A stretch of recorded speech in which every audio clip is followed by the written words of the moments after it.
Everyone.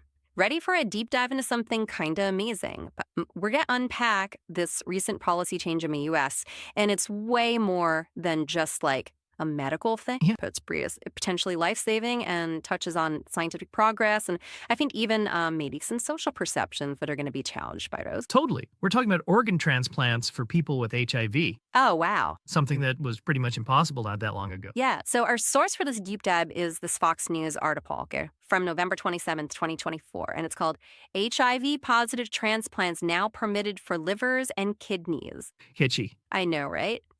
And the main takeaway is that the HOPE Act now lets people with HIV donate their kidneys and livers to other people who are also HIV positive. Huge change because for so long, transplants like this were only allowed in like really tightly controlled research settings. Really? Yeah, they were considered just way too risky. So what changed? Like, why are these transplants now considered safe enough to not just be research? Well, that's where the science comes in. There's a recent study that was published in the New England Journal of Medicine. Okay. And just so everyone knows, that's like one of those respected medical journals in the whole world. Yeah. And they found that these transplants are actually safe and effective. Oh, wow. So break that down for me. Sure. What did the study find exactly? So they followed HIV positive patients who got organs from HIV positive donors, and they followed them for 4 years. Okay. And they found that their survival rates and rates of organ rejection were pretty much the same Oh, wow. as people who got organs from HIV negative donors. So it doesn't even matter basically where the organ comes from. The outcomes are the same. Pretty much, yeah, it's remarkable. That is remarkable. But I'm curious, like, didn't they used to think that you could get HIV from an organ transplant? It did, yeah. And that's like the most important part here.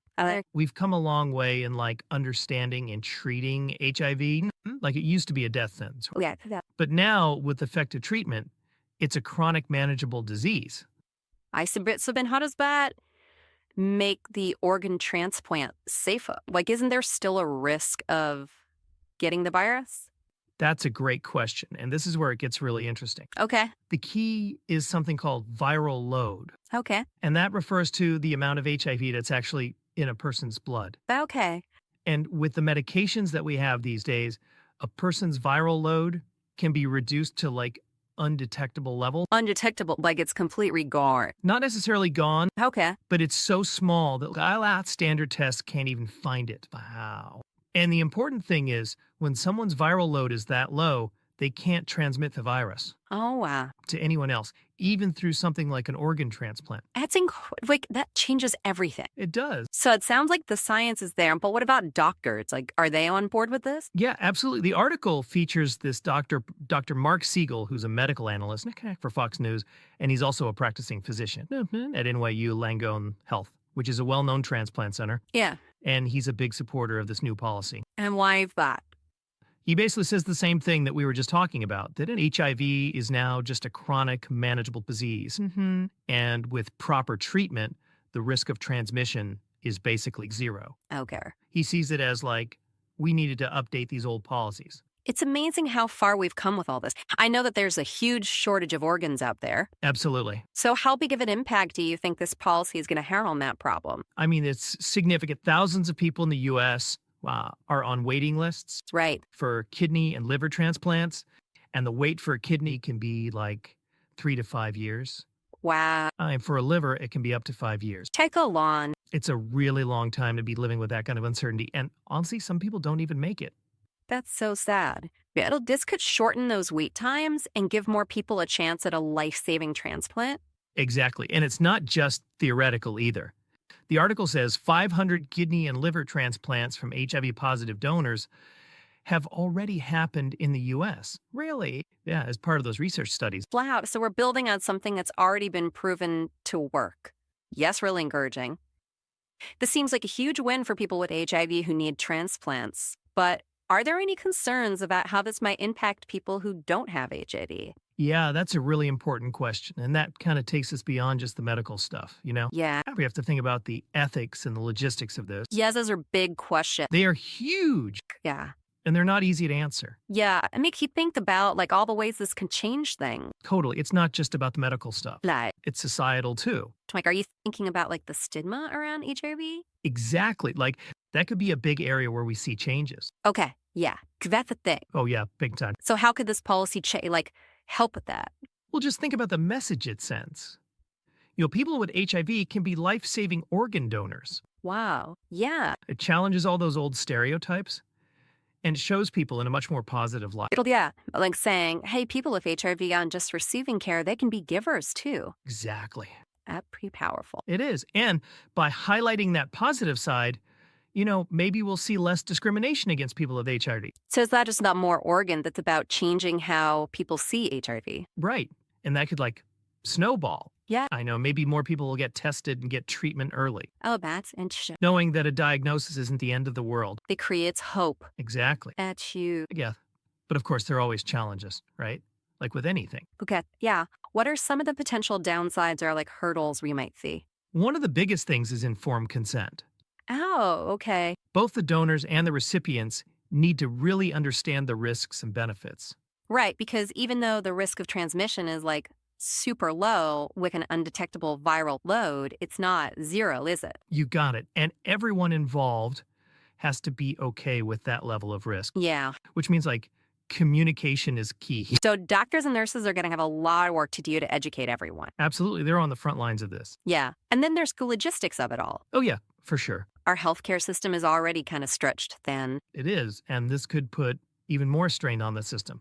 That's a good point, but article doesn't really talk about those details. It doesn't, but it's worth thinking about. Yeah. Are there going to be enough resources? Right. And Then money is a big one too to rate. huge organ transplantation is expensive. Who's going to pay for all this? Right. And will it create inequalities in who gets access? That's something we have to be careful of.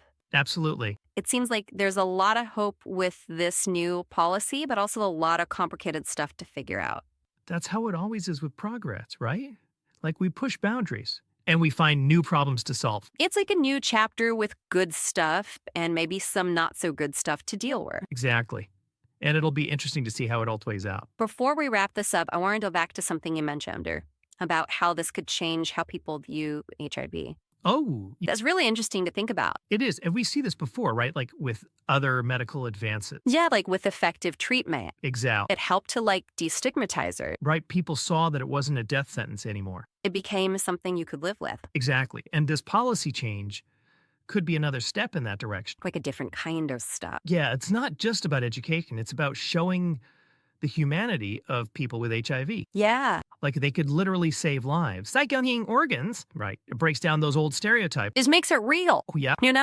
These are real people. And it helps us see them as people, not just their diagnosis. That's really powerful. Everyone can contribute no matter their health. Exactly. And who knows? Maybe this will even get people talking more openly about organ donation in general. That would be awesome. Yeah, imagine if more people became donors, whether they have HIV or not. That would be a game changer. You really would. It makes me think about what this all says about us, as human being. Our ability to adapt and solve problems and find solutions that help everyone. That's a beautiful way to put it. It gives me hope Me too. That shows that progress is possible, even. with really tough challenges. This has been so interesting. It has. I bet our listener has a lot to think about now. Definitely. But before we go, Oh, yeah. I want to leave everyone with one last question. So we talked about how this could impact people with HIV and even the whole organ transplant system. Right? But what about if we zoom out even more? Okay. How could this change the way we think about health and illness and what it means to value human life? Whoa, now you're getting deep. I like it. It's worth thinking about, right? Could this lead to more conversations about organ donation in general? Oh, that'd be great. Encourage more people to sign up to be donors? It's probably awesome. And on a more philosophical level, could this challenge how we decide who deserves an organ? It's a really good question. Yeah, does this force us to think about our own biases about illness and who's worthy? Very uncomfortable to think about. It is, but these are the kinds of conversations we need to have. Sierra. And this policy change might be what gets people talking. Okay, so we've come in a lot today. We have from the science to the ethics, yeah, to the whole societal impact. It's been quite the journey, It has. And we've only scratched the surface. but that's what this is all about, right? Exactly. We want you to be curious and keep digging. So as you go about your day, Yeah. Think about what we've talked about Think about the ripple effects of all. and stay curious. That's the most important thing. Irene, the perfect place to end it. Thanks for joining us. It's been a pleasure talking with you. And until next time, keep asking questions and keep learning. And remember, every deep dive leads to something new.